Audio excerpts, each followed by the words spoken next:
विलाप न करे राजन। 4 प्रकार की अग्नि से मनुष्य कभी बच नहीं सकता। इच्छा अग्नि, काम अग्नि, जठर अग्नि और चिताग्नि। जीवन में काम अग्नि सृष्टि का सर्जन करवाती है और चिताग्नि उसी सर्जन को भस्म करती है। परंतु महादेवी महामाया सौभाग्यवती गई है राजन। वो अपना उत्तरदायित्व पूरा करके गई है। कपिल वस्तु को उत्तराधिकारी देकर गई है राजन।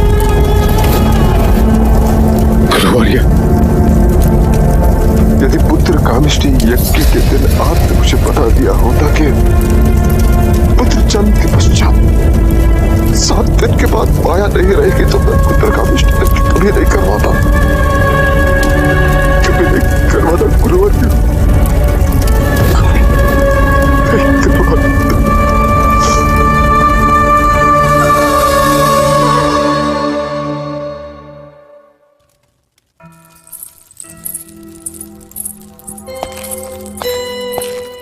कहाँ जा रही हो मंगला? टोक दिया ना। सिद्धार्थ को महाराज से गोद लेने। क्यों? अचानक अधिकार छीनने वाले पर अधिकार जताने जा रही हो? आर्या, जब तुम सोचते हो ना, तुम्हारी आंखें छोटी हो जाती हैं। सोचते समय आंखें बड़ी करोगे तो दूर तक दिखाई देगा। अच्छा, तो कैसे? अगर सिद्धार्थ को मैं पालूंगी तो वो मेरे अधीन होगा और मैं उसका पालन ऐसे करूंगी कि वो देवदत्त के बिना एक कदम नहीं चल सकेगा। मैं जो कहूं वो वही करे, भले ही राज का उत्तराधिकारी हो, पर राज तो मेरा देवदत्त ही करे। नहीं गुरुवर्य, कहाना नहीं देखना। ये लेख विधाता का है राजन। इस पर मनुष्य का कोई अधिकार नहीं होता। पर स्वयं पर तो अधिकार है। नहीं देखना उसका मुख, जिसने हमारी माया को हमसे दूर किया। राजन, ये आप नहीं, आपकी सोच पर सवार स्मशान का वैराग्य बोल रहा है। क्या ये वही सपना नहीं है जिसके लिए आपने और महादेवी ने क्या कुछ नहीं किया? यदि आप उसे पुत्र का अधिकार नहीं देंगे तो आपके दर्पण का अधिकारी कैसे बनेगा? किंतु आप ये क्यों बोल रहे हैं देव कि ये माया का ही अंश और आप ही का वंश? इसने माया की कोख से जन्म लिया और माया इसी में समा गई। देव, एक बार, बस एक बार इसे उठा लीजिए। इसे एक पिता की तरह अपने हृदय से लगा लीजिए। इसकी आंखों में देखिए, आपको यूं लगेगा जैसे जैसे माया आपको देख रही है।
अंततः पिता और पुत्र का मिलन हो ही गया। मैं तो समझती थी कि युवराज सिद्धार्थ की कुंडली में मातृवियोग के साथ साथ पितृवियोग भी लिखा है। पर अच्छा है जो मिलन हो ही। यदि महादेवी माया होती तो कितनी प्रसन्न होती ना।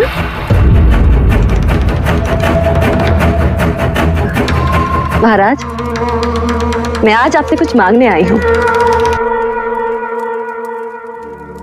अवश्य मंगला, तुम हमारे अनुज की पत्नी हो, जो चाहे मांग सकती हो। क्या चाहिए तुम्हें? आपका पुत्र।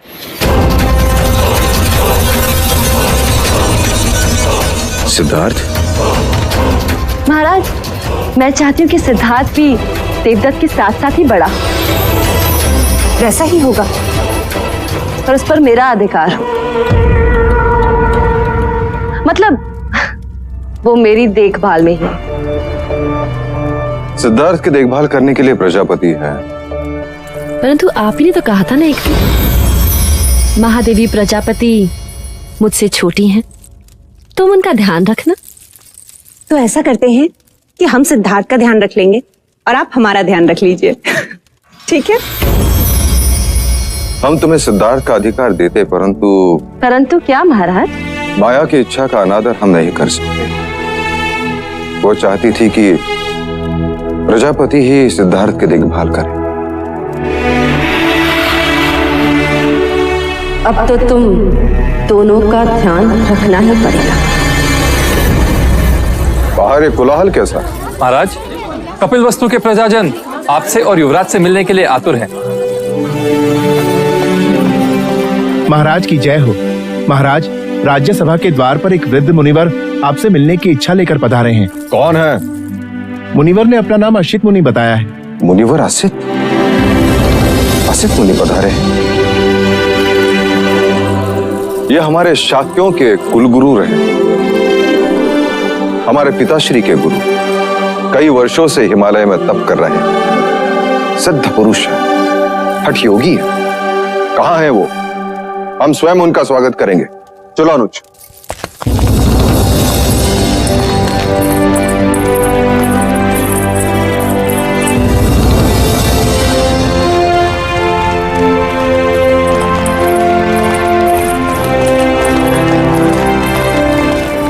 आओ भाग।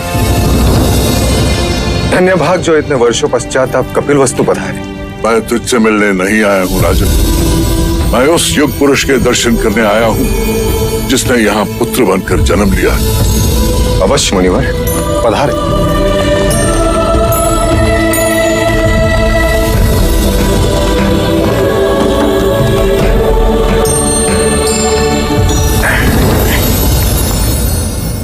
लीजिए मुनिवर, जिसकी प्रतीक्षा करते आधी आयु बीत गई, अब आया है।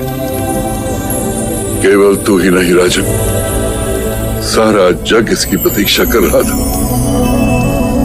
तुझे छूकर धन्य हो गया ये योगी।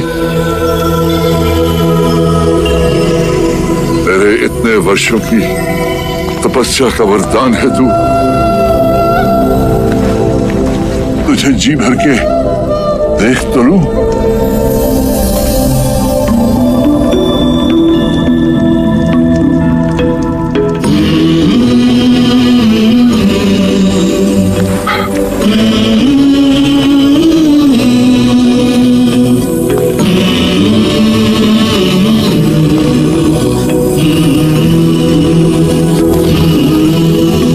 ये आप क्या कर रहे हैं मुनिवर?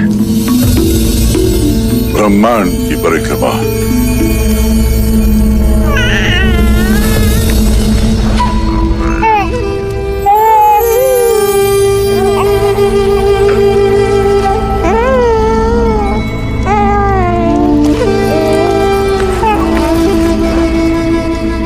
आप रो रहे हैं मुनिवर?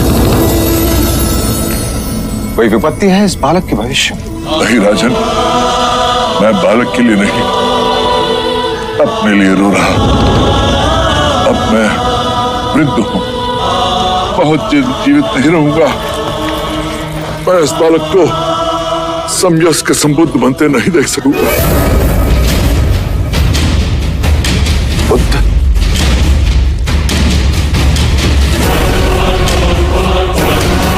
ये कोई ज्ञानी वैरागी नहीं होगा मुनिवर, ये बुद्ध नहीं योद्धा होगा, योद्धा। ऐसा योद्धा जिसकी तलवार के सामने बड़े बड़े महारथी भी कांप उठेंगे। यदि आपको इसे आशीर्वाद देना है तो ऐसा आशीर्वाद दीजिए कि ये बालक, ये क्षत्रिय हर युद्ध में विजयी हो। तथास्तु, ऐसा ही होगा। जीवन के हर युद्ध में ये विजयी होगा, और वो युद्ध भावनाओं का होगा। सारे ब्रह्मांड पर राज करेगा ये, और ब्रह्मांड मन के भीतर होगा।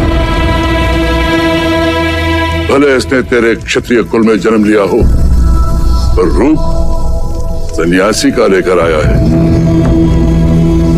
बालक के शरीर पर महापुरुष गौतम की तरह 32 लक्षण है। पैरों में पद्म, उंगलियों में चक्र और ललाट पर सूर्य। लक्षण चाहे जो भी हो मुनिवर, बनेगा ये योद्धा ही, थामेगा ये तलवार ही। तलवार से केवल राज जीते जाते हैं, तेरा पुत्र मन जीतेगा। युद्ध से केवल सीमाएं बदलती हैं, तेरा पुत्र युग बदलेगा।